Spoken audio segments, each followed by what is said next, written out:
বিশ্বকাপের আগে শ্রীলঙ্কার বিপক্ষে টি-টোয়েন্টি সিরিজের দ্বিতীয় টি-টোয়েন্টি ম্যাচে লঙ্কানদেরকে ৬ উইকেটের বিশাল ব্যবধানে হারিয়ে এক ম্যাচ হাতে রেখেই সিরিজ জয় করে নিল ইংলিশরা। ইংল্যান্ডের বিপক্ষে সিরিজের দ্বিতীয় টি-টোয়েন্টি ম্যাচে আগে ব্যাটিং করতে নেমে নির্ধারিত ২০ ওভারে ৫ উইকেট হারিয়ে ১৮৯ রান সংগ্রহ করে লঙ্কানরা।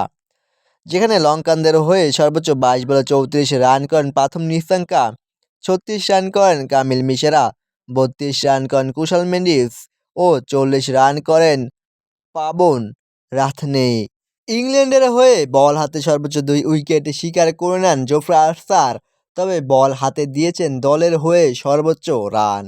তবে বৃষ্টির কারণে ইংল্যান্ডের সামনে খেলা দাঁড়ায় ১৭ ওভারে এবং লক্ষ্য দাঁড়ায় ১৭৩ রান। ১৬ ওভার ৪ বলে ৪ উইকেট হারিয়েই জয়ের লক্ষ্যে পৌঁছে যায় ইংল্যান্ড।